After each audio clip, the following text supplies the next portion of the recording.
Hi, everyone. Thanks for coming out for this amazing event in support of World Breastfeeding Week. I want to first start by introducing this panel of amazing women who's up here with me, and we're going to get to talking as a group in a little while. Let's start with Claire Kerr-Zlobin, who's over here, who's founder of Life with a Baby. And Dr. Sharon Unger, who's from Mount Sinai Hospital and part of the Mount Sinai Health System. We've got Dr. Debbie O'Connor from the Hospital for Sick Children, Dr. Megan Azad from the Children's Hospital Research Institute of Manitoba, and of course, Dr. Catherine Pound, who's from the Children's Hospital of Eastern Ontario. So in a moment, we're going to be introducing also Dr. Lee. But I want to start by introducing myself as well. I'm Cynthia Loist, and I'm one of the co-hosts on CTV's The Social. I'm also a sex educator and a relationship expert, as well as the creator of a website called findyourpleasure.com. And I've written extensively on my website, as well as spoken a lot about breastfeeding based around my own personal experiences with it. I have a 4-year-old son, and to be honest, prior to giving birth, I actually really didn't think all that much about breastfeeding. My mother didn't breastfeed me. It was during the 70s when I was born. And for her, it was actually kind of a feminist act to not breastfeed. It wasn't encouraged in the hospital, and she was sort of like, oh, I'll give my husband some formula and he can get up for night feedings. But as I got older, she often said, and when she watched my sister breastfeed her children, she would often say, I really regret not having that experience. So that always was in the back of my mind, but I remember very distinctly when I was around maybe 8 months pregnant, I got together with 2 girlfriends of mine who were huge advocates for breastfeeding, and they were talking about their experiences, and I immediately sort of felt a sense of pressure and fear. I had all those thoughts inside my head that I think lots of young mothers do, thinking, well, what if I can't? What if I don't? What if I don't want to? What if it's uncomfortable? All these questions. Will I be judged? Will I be shamed? Will my child be not as healthy? So all those things were rolling around in my brain, and I thought, you know, okay, fine. I did some research. I'm going to give it a good college try. That was what I promised myself. And sure enough, it was such a profound experience right after giving birth, just how quickly, like immediately, the baby just roots for your breast. Like it's such an instant connection. And you know, I would be lying if I said to you, it's almost like any relationship. At the beginning, there's some ups and downs. You're getting to know each other, you're feeling each other out, there's some misunderstandings with each other. But one of the things that was so profound to me was how no one really expressed to me the incredible pleasure it would bring to my life.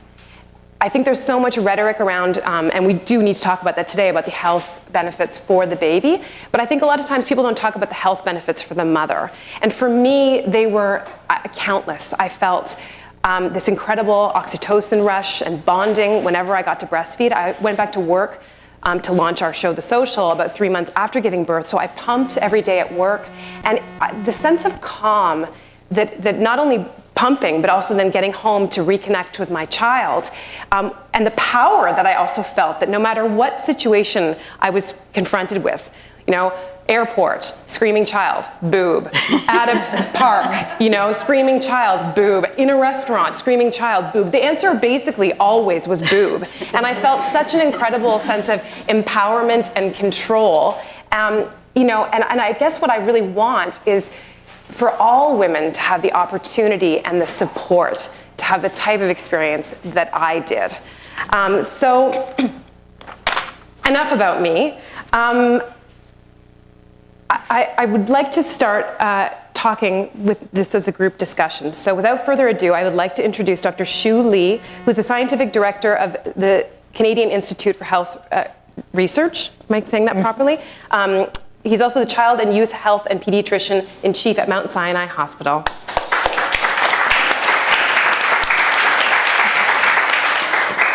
So thank you, Cynthia. We are really pleased to have you here to host our panel. This is amazing. And you know, I think this will be a very good discussion that we're going to have today. I also want to welcome all our guests here at the Hennick Family Wellness Gallery at Mount Sinai Hospital. And this event is obviously being hosted by both Mount Sinai and the Canadian Institute of Health Research. And Mount Sinai is also the home, as you heard earlier on, to the Rogers Hickson Human Donor Milk Bank for the province of Ontario here. Now, I also want to welcome all our viewers on Facebook. So hi. And finally, I want to thank our panel members. This is an amazing panel because they are really experts in the different fields of breastfeeding, and you're going to hear from them today. And they're going to bring their experience and their expertise to this discussion, and also to interact with you and to be able to answer your questions and to take your questions and so on. Now, at the CIHR Institute of Human Development, Child and Youth Health, we are committed to supporting research that improves the health of children and families in Canada, and making sure that the research actually impacts on those who can benefit the most out of the research.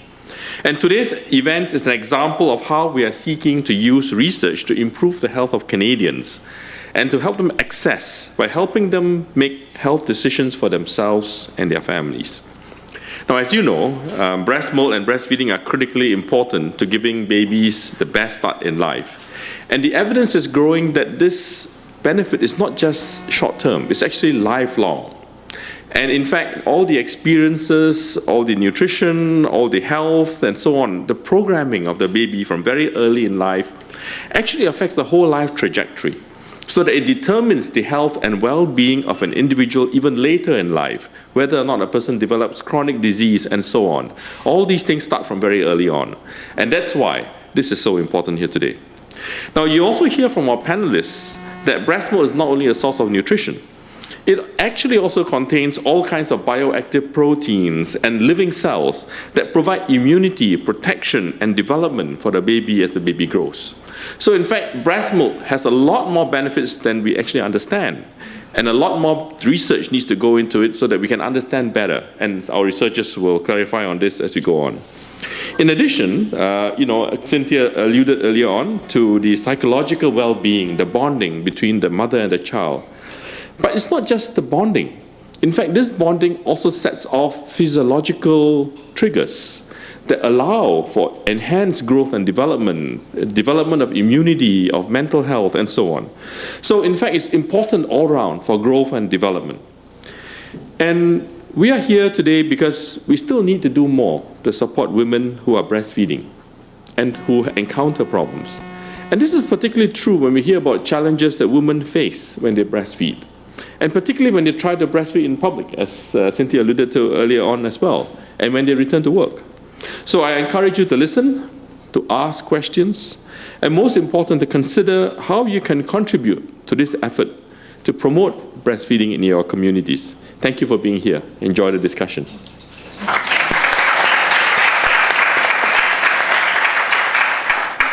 So I would love to just start by opening up the floor to all of you. You have such a wealth of knowledge. Just give like a couple of minutes to talk about, or however long you'd like, about your work and how it relates to breastfeeding. So Debbie, let's start.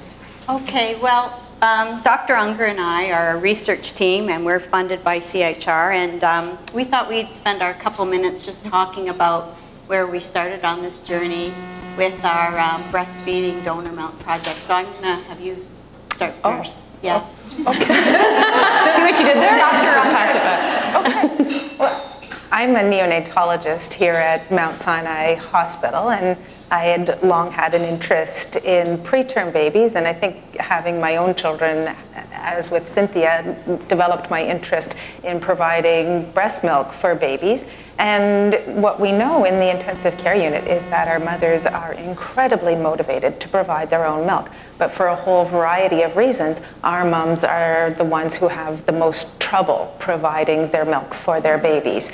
And there was a long, long history throughout the world and in North America of providing babies with donor milk. But when the HIV virus came on the scene in 1985, and it was recognized that that virus is in human milk, all of our human milk banks shut down, except for in Canada, one in Vancouver. And so it was a time with Debbie Stone, who's in the audience, who wanted to bring donor milk back to Toronto and Ontario, but we couldn't just justify it without any research, particularly in this health economic time that we have. And so that's where the partnership came in with Dr. O'Connor and with CIHR to first do the research to know the benefits of donor milk for vulnerable babies. And so that's where we began. Now can I pass Yeah. it? Now can I pass it back to you? Dr. Unger and I have done this a few times together, so we know how to get the order right. So I'm a trained dietitian. I have my PhD, and I happen to be the manager of Debbie Stone, who came to me. I was also in charge of the breastfeeding support group, and we did a lot at Sick Kids to try to increase breastfeeding rates, because mother's own milk is certainly, I love donor milk, but it's certainly more superior than is donor milk. And Debbie Stone used to come to our weekly meetings and ask me every week when we were going to get a donor milk bank. So after we did what we could do to enhance mother's own milk feeding, we realized we did it as much as we could at the time, and realized that it was up to like 70% of our mothers of the preterm population weren't getting enough milk. So our research program right now, there's pasteurization. We are doing that for very important reasons, but that technology is 100 years old, and some of our research now we're looking at are ways to change how we process the milk so we can take advantage of more of the bioactive components. And we have a few of our trainees here in the audience who are doing that work, and we have had some success in thinking through those things. But also we want to look at the long-term development of feeding donor milk, and we're looking at things like body composition. We know that breastfed babies tend to be leaner than formula-fed babies, and so what about donor milk-fed babies? Does that influence their body composition? And very preterm babies that are higher risk of obesity and metabolic syndrome. So we've been bringing the children back that we've been have been participating in our research studies, and we're looking at body composition. We're also looking at their neurocognitive development at school age. How do the teachers perceive their learning? We're doing some neuroimaging to see the influence of human milk feeding on brain development. So we feel like this journey has begun. We always come back to mother's own milk is best, but we do have a population of small babies that sometimes their families need some help, and donor milk definitely helps fill that gap. Dr. Azad.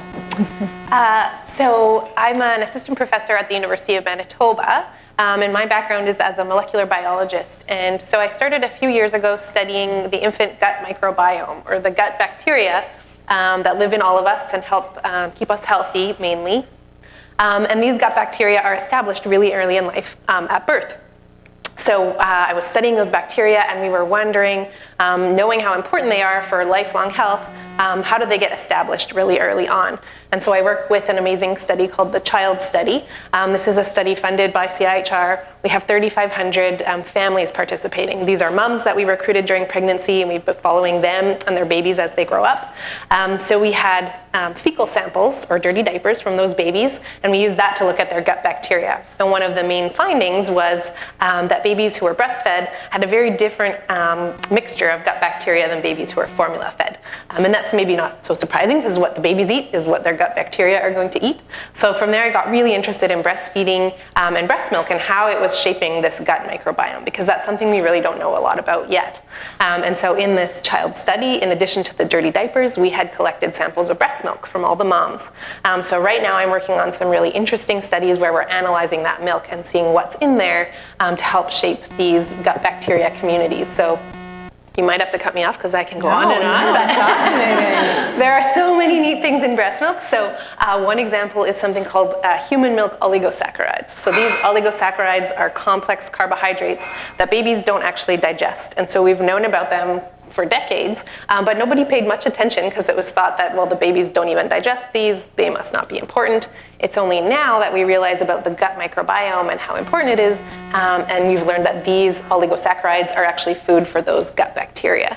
So all of a sudden, it's sort of this mystery that's being solved, and so now we know that these oligosaccharides are really important, but we've been ignoring them for decades.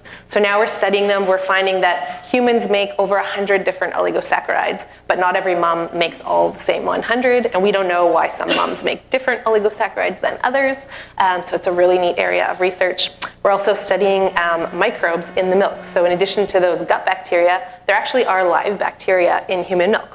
which until very recently it was assumed that human milk would be sterile unless the mom had an infection. But now we know that's not true. There actually are live bacteria in milk, and they're probably there for a good reason. So these are some of the bacteria that help shape the microbiome. So we're studying those milk microbes, along with many other things. I actually just came back from a fascinating conference on breast milk, and one of the most interesting things I learned was that there are stem cells in breast milk. Wow. So for me, that was like, what? And these stem cells get actually, you know, if you or I were to eat a stem cell, it would just kind of get digested, no big deal. But babies have this leaky gut, and they can actually absorb those stem cells, and you find them, at least in most studies, these maternal stem cells are getting into the baby's liver and brain and muscles, and they're integrating there and staying there for the rest of their lives. So these are like fascinating things about breast milk, and they've got to be there for an important reason, right? It's called, like, what do we call breast milk? It's like the golden milk, right? Like it really is. It's worth its weight in gold. One thing I love, we call it personalized medicine. Like it's food, but it's much more than food, right? Totally. Dr. Lee alluded to the different antibodies and other immune factors in milk. That's a baby's first vaccine, you could say. A baby doesn't have an immune system when it's born, but it gets these immune factors from milk. Love it. So it's just a fascinating topic. Those are some of the things we're studying in my lab in Manitoba. Dr. Pound.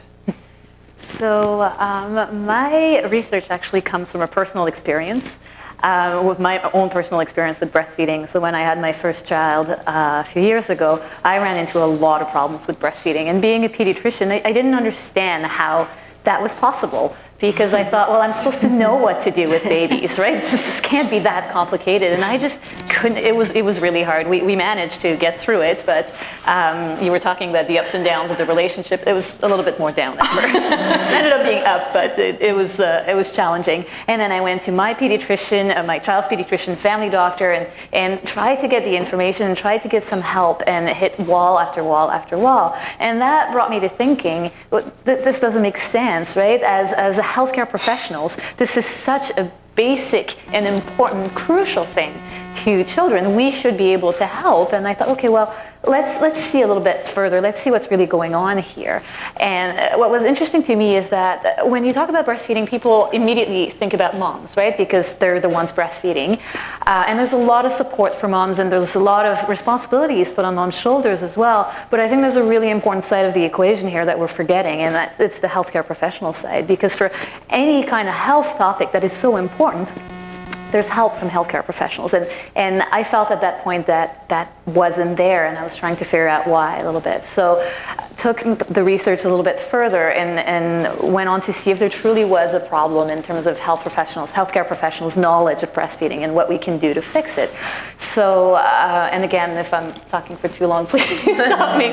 So we went ahead and surveyed a few thousand pediatricians and family physicians across the country, and tried to get a sense of their attitudes and beliefs and knowledge when it came to breastfeeding. And what we found at the end of the day is what we expected, but it was a bit disappointing, was that the healthcare professionals' knowledge when it comes to breastfeeding are not necessarily the benefits of breastfeeding, because everybody knows that, but how to help breastfeeding mothers.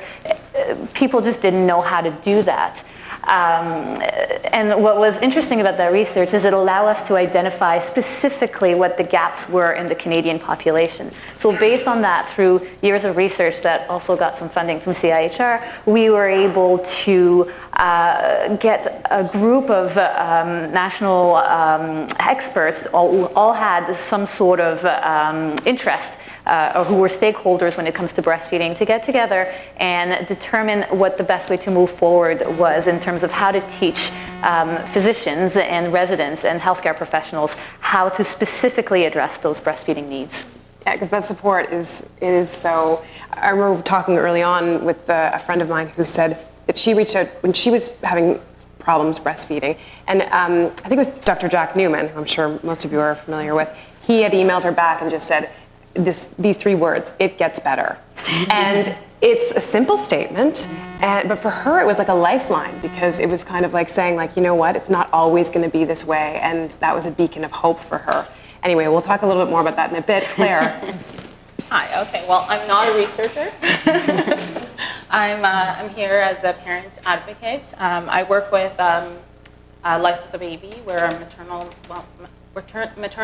mental health organization. We focus on the well-being of mom and child, primarily mother. So in terms of breastfeeding, one of the things that's always interesting for us is just the parental self-efficacy that's tied to breastfeeding and how we can better support mothers when they're starting out, because there is a really high initiation rate, but it falls off quite quickly at 3 and 6 months. And so just what are some of those things happening, and how can we support mothers to better breastfeed for longer? And then also, the other side, how are we supporting mothers who choose not to breastfeed or who can't breastfeed, and making sure that they're not feeling like they're in some way inadequate as a mom, and able to support them in their parenting journey as well. That's great. So we want to get to your questions, and there's a Facebook Live happening right now, so there's going to be some questions on there. But first I'm going to direct one question each to you guys. We'll start with that, and we'll see where we're at timing-wise. So Dr. Unger, let's talk about how your research has impacted how you feed babies in the neonatal care unit at Mount Sinai, or other units in Ontario. I did start this answer a little bit already, I suppose, which was that when I first started here, which is now many, many years ago, we were predominantly formula feeding babies in the intensive care unit. There was actually a sense, I think, in the 1980s that formula was superior for preterm babies because they grew better. And then again, we had this local initiative that knew that human milk was better for all babies and was of particular importance for preterm babies, and wanted to bring it. But it was expensive, and the research had all ceased with the milk bank closures in the mid-1980s. And so in order to bring it back, we really had to prove in this current era that donor milk was of benefit. And so that's where CIHR came in and helped us to launch the study. And so we studied 363 babies, this all began in 2010 actually. So we started studying those children, and we saw that children who were fed an exclusive diet of mother's milk and supplemented with donor milk if their moms didn't have enough had a lot less of this condition called necrotizing enterocolitis, which is a real emergency in the neonatal intensive care unit. It causes inflammation of the bowel, and it has a very high mortality rate. So we saw through our research that we were really protecting children against this complication related to preterm birth. And that led to building the milk bank here, and we now are supplying donor milk to the majority of neonatal intensive care units across Ontario. But that So anyone, sorry to interrupt, can anyone donate? Could I be like a mom out there and I'm like, okay, I want to, and do I do it at home and bring in my bags, or were you going to pump from me? I didn't even plant this question, and it's such a great question. So any lactating mother can donate, but you have to meet the same criteria as if you were donating blood. Okay. And so we do have a website. If you Google Milk Bank Ontario, you'll find us, and all of our criteria are there. I think that one important thing to realize is for moms who have had a loss, who have had a stillborn baby or whose baby passes away, that is a really important donation for us. If you have a stillborn baby, even after 16 weeks of pregnancy, you can go on and lactate. And those moms provide us a milk that is very high in protein, actually, and so is a really important donation for us. Mm-hmm. Dr. O'Connor, you've talked a little bit about where your research is now. Is there some place that you want to talk about where it's headed in the future? Yes, so our focus has been very much with the preterm infant, and as the milk bank has grown, it comes up, what's next? When are you ready to do donor milk outside the preterm population? And so let's get that on that. I'm serious. I don't know why we think it's okay to drink cow milk. Anyway, that's a whole other conversation. So, it's a good question, and it's a question that people ask us a lot. But we need to do some research before we do that, because mother's own milk, that's a straightforward answer. But in order to, the pasteurization process, it's 62.5 degrees C for 30 minutes. It knocks out a lot of vitamin C, which is required for babies. It knocks out a lot of folate. So, there's some concern whether you can provide mother's own milk as an exclusive form of nutrition as we currently process it. Doesn't mean we won't get there, but we, need to kind of sort out those things. So I would say where we're going in the further future is how do we use milk beyond the preterm population. And I mean, we've got a lot of working with the preterm population in terms of getting babies to grow and meeting their nutritional requirements. And we've started on that journey. We're starting with hospitalized babies first because they're the most at risk. They have the most to gain. And we've been doing work with baby Sarah Delaro from Sick Kids as a dietitian there, and her colleagues in cardiology and us have been looking at ways of babies that post-cardiac surgery, sometimes they have a condition called chylothorax. This results in drainage in the pleural cavity, and you actually stop breast milk feeding. So we've been working at ways to engineer mother's own milk, to take mother's own milk, take the fat off, that is the result of the drainage in the pleural cavity, and put medium chain triglycerides that will go in the blood, so you can still give mother's own milk feeding. And we finished one study, we finished the next.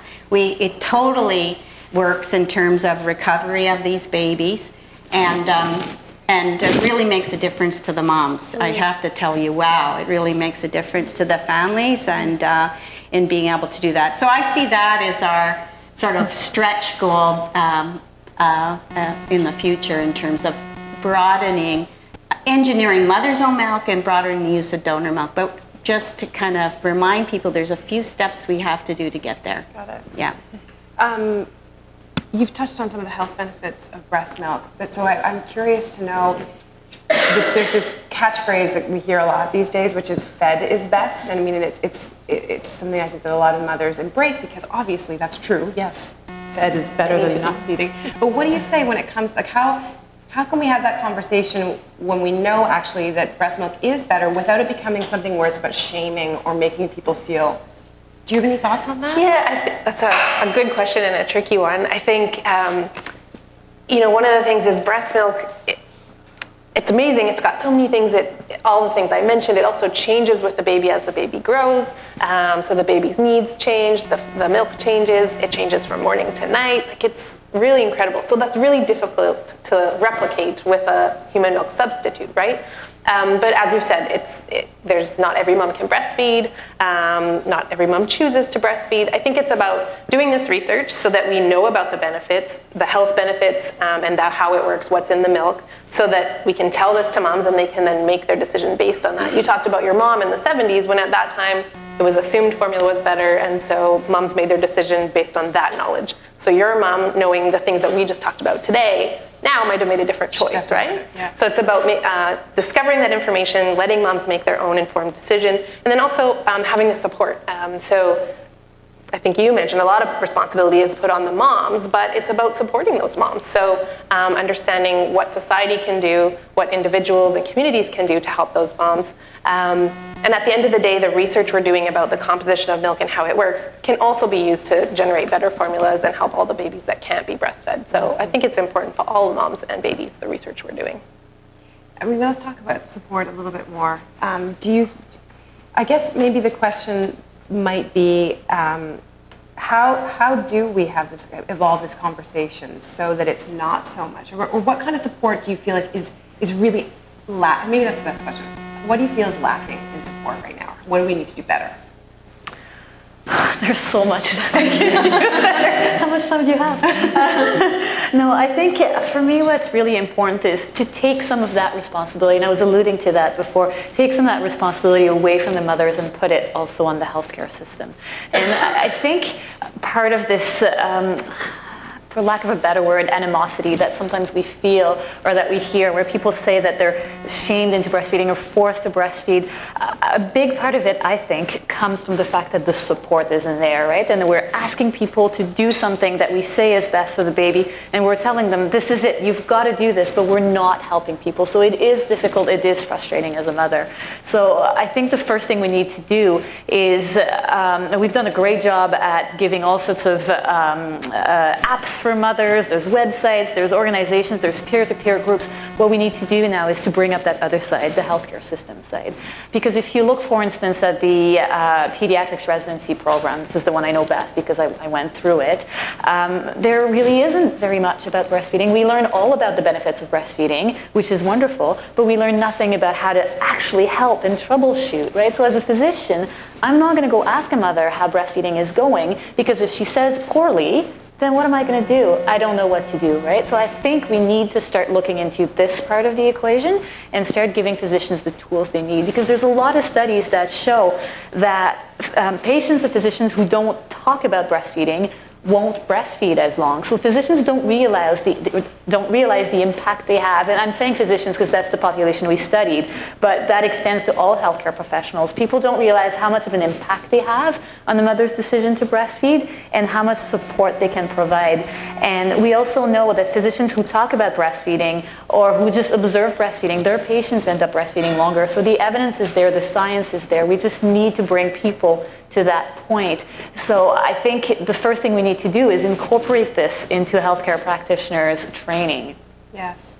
And Claire, with Life with a Baby, you've created this spot where women can get together and talk as a community. I'm curious, what are the most common things that you hear coming up about this issue from your readers? Okay, so I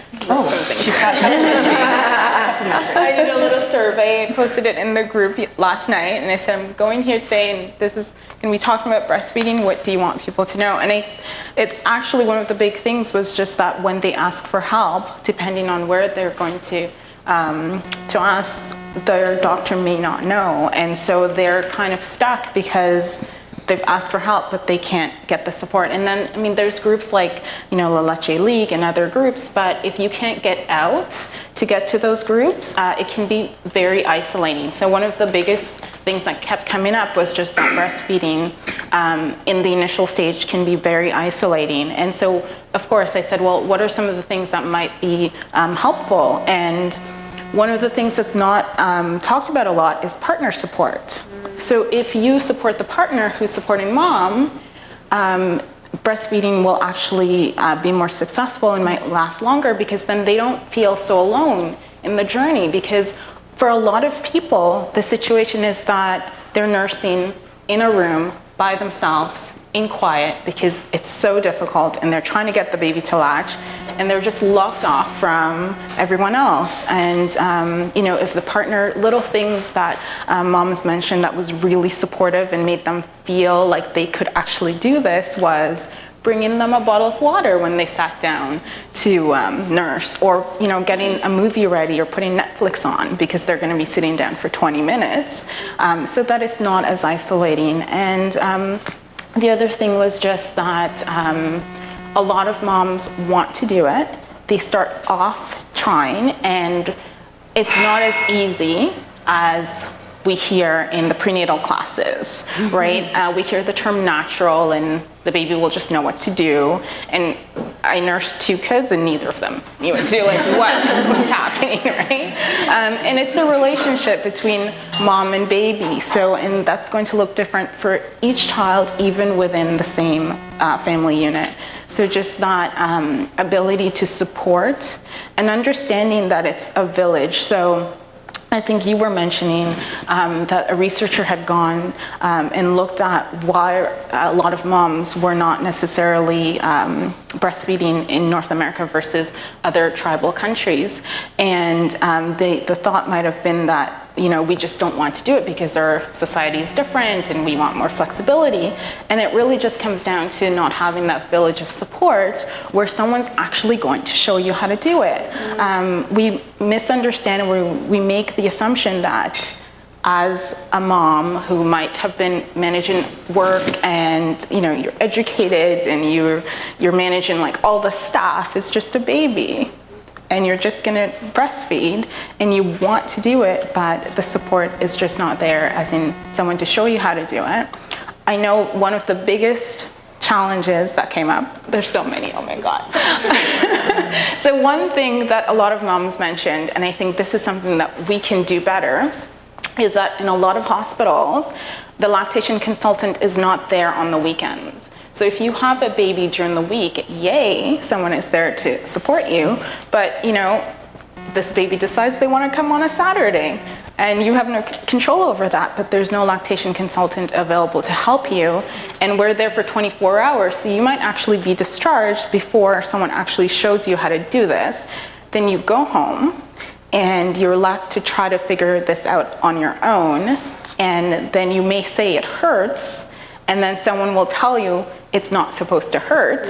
Well, that actually doesn't help me at this moment while I'm in pain. So I think it's just being aware of how we are actually starting out and what supports are actually there at that time that we're starting out, so that we can start out in a healthier way and have a longer and more successful journey, whether it's for a year or it's for 6 months, whatever the time frame. 3+. Or 3+, just to be able to feel confident in your ability to do it. I mean, and it's so interesting. We want to get to some questions from you, but there's also this other part of this conversation, which I think is about dealing with different socioeconomic groups, dealing with different cultural groups. Like, everybody's going to have, there's so many limitations within our world. It's getting better, but to like publicly breastfeed isn't necessarily the best choice for everybody all the time. And again, we still are working, I feel like, on bathroom situations that are appropriate, or places that women can do it in public. So, but I want to throw it before we go down that hole. Does anyone have any questions in the audience about? Oh yeah, there's one. Okay, great. Well, I was just going to pass the microphone around. Does anybody want to have a question? Oh, okay, because I have a couple of questions from Facebook. Great. So I've got Amanda from Ottawa. If you need to start formula feeding, are there any issues with switching back and forth from breast milk to formula? You're the dietitian. Yeah, I guess I dust off the dietitian card here. I would suggest not to do anything like that cold turkey. You need to kind of transition. So I wouldn't go from all mother's own milk one day to formula the next day, because you'll probably notice the baby gets immediately constipated. So if you are, I would transition over 3 days. However, if mom has enough milk to partial breastfeed, what I would do is probably introduce a formula feed, one day, the second the next day, and so on, and then just find the level where she's mixed feeding. I would keep the formula and mother's own milk separate as she feeds, though. So the idea is, just like your puppy, you wouldn't like change the food rate like that, because a lot babies will get constipated. Okay. And I also have a question from Anne. Can a resident from outside Ontario donate to the Ontario Milk Bank? Depends where outside of Ontario you are. Nova Scotia. So right now there are milk banks in British Columbia, Alberta, Ontario, and in Quebec. We are working to arrange some depots beyond those 4 provinces, but right now it is complicated to have, because there's a requirement to have blood work done for every donor mother, and that adds a level of complication. So I would certainly encourage everybody who is interested in watching and so on to go on to any one of the 4 milk banks websites and look at the intake forms, and you'll get the information there from the milk banks that are closest to you. I know that in Manitoba, we don't have our own bank, but in the last year, we've got an agreement set up where women in Manitoba can donate. Their milk is shipped to the Calgary Milk Bank, and then a lot of it actually comes back to the Manitoba NICU to benefit our babies there. So. Right. Those were the questions from Facebook that I had. Does that inspire anybody else? I'm curious about, you guys sort of touched on the link between breastfeeding and mom's mental health. I'm wondering if there's any research that's looked at that, like, there's hormonal changes. Does it help moms, physiologically beyond the fact of connecting with your baby? I mean, I not that I'm an expert, I'm just going to weigh in quickly. But I don't know about any research that's been done. I would love if there had been, but I've always been curious, but because I think, like so many issues, mental health is so complicated, right? And there's so many different factors. So equally, on the other side, possibly, could be the stress of not succeeding at breastfeeding or having trouble or feeling pain could impact a mother's mental health. On the same token, a supported woman who feels like maybe they have that network that you're talking about, and maybe an awareness of that pain that will come and that it will get better, and you can break through that, and then it becomes very pleasurable on the other side eventually. If there's that conversation and the support is there, then maybe she'll have a better experience. But yes. Yeah. You could have been a physician, because I think you answered the question extremely well. Yeah. But I would also add that it's not simply the act of breastfeeding, and it's important to support all of the families, and it's not just supporting the moms, it's supporting the dad.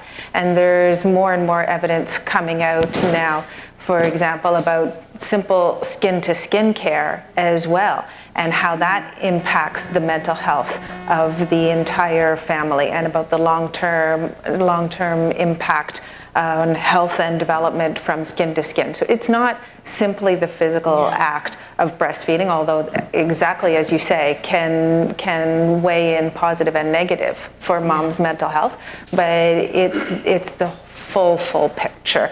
And for example, the Baby Friendly Initiative, which is an initiative from the World Health Organization, is meant to support breastfeeding, but it's meant to support all new families, not just those that are breastfeeding. And I think that's the goal of Life with a Baby as well. Both of you have something to say. Just quickly, there is some research on it. So if you look up the work from Dr. Cindy Lee Dennis, she has done a lot of research around breastfeeding and mother self-efficacy and the correlation between positive mental health and also maternal mental health during breastfeeding. Yeah, just to add to that, there are other benefits to the mother too of breast milk. I mean, we get focused on the baby, but I looked at the meta-analyses recently for our talk, and it's pretty convincing that the number of years breastfeeding impacts on mothers' risk of breast cancer. The evidence is pretty strong for ovarian cancer. There's some reasonable evidence on mothers' risk of cardiovascular disease. So that's sort of an emerging field as well. But there's more benefits than just to the baby. Mm-hmm. Type 2 diabetes as well. We just had a study done in Manitoba looking at data from the entire province. And so moms who have gestational diabetes in pregnancy, we know are at higher risk for developing sort of permanent type 2 diabetes later on. And this research showed that if they breastfed, then that risk came down. And as well, the risk for their babies was lower, but for the moms too. So it's a good side of the equation that's often sort of not talked about, because we focus on the babies, but it's beneficial to moms too. Probably have time for like 1-2 more questions. Yeah. I have a daughter in the NICU upstairs who's taking part in the donor program.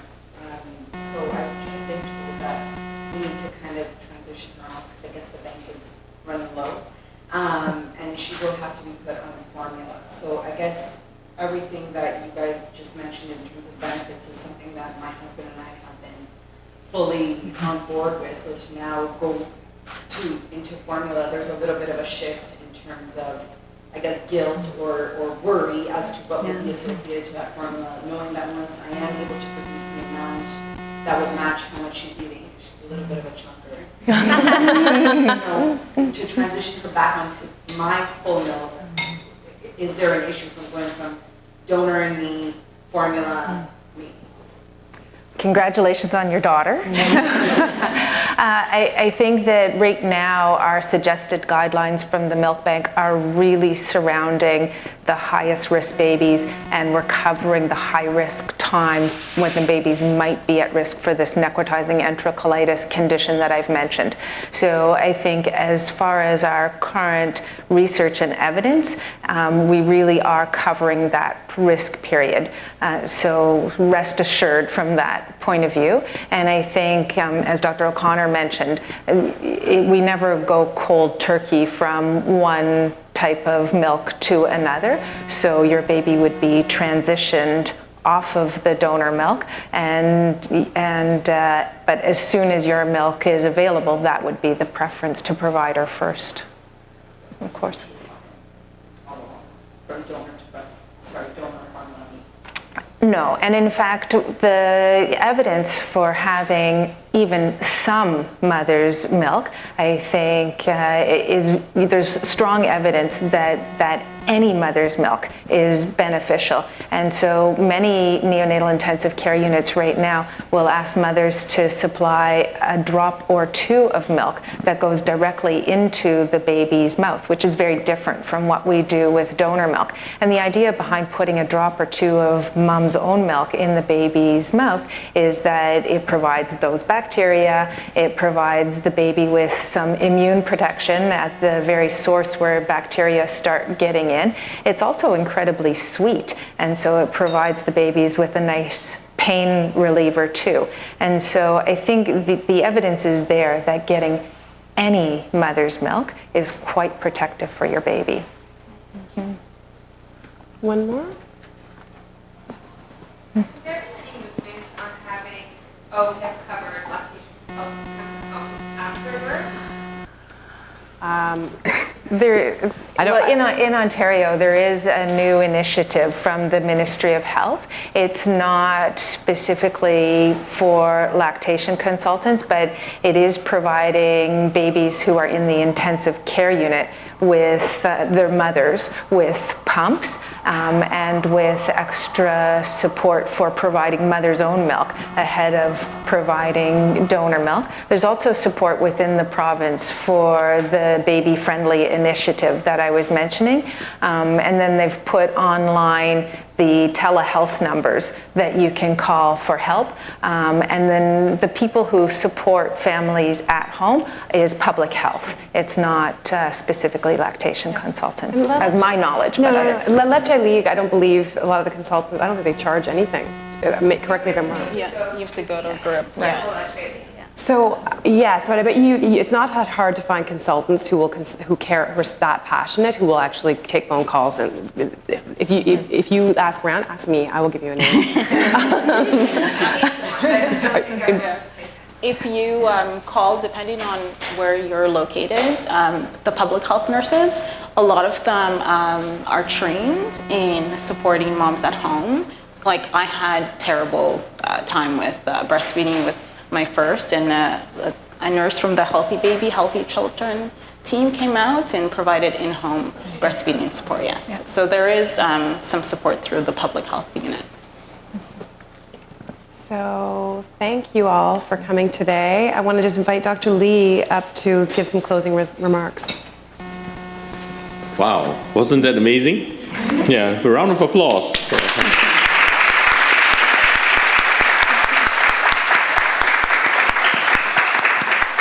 I certainly learned a lot. And I just want to end by thanking our panel and Cynthia for hosting the event. These people are obviously fantastic researchers, very knowledgeable about the whole field, and that's why CIHR funds them to do this fantastic work for all of us. And they benefit all of us here in Canada. Now, if you have any further questions, etc., I would encourage you certainly to send your questions to our panel, or you can tweet them to me, and I'll direct them to the appropriate individual to answer you. And we wish you a very good day, and keep pumping. Send the milk into our milk bank. We need you. Thank you.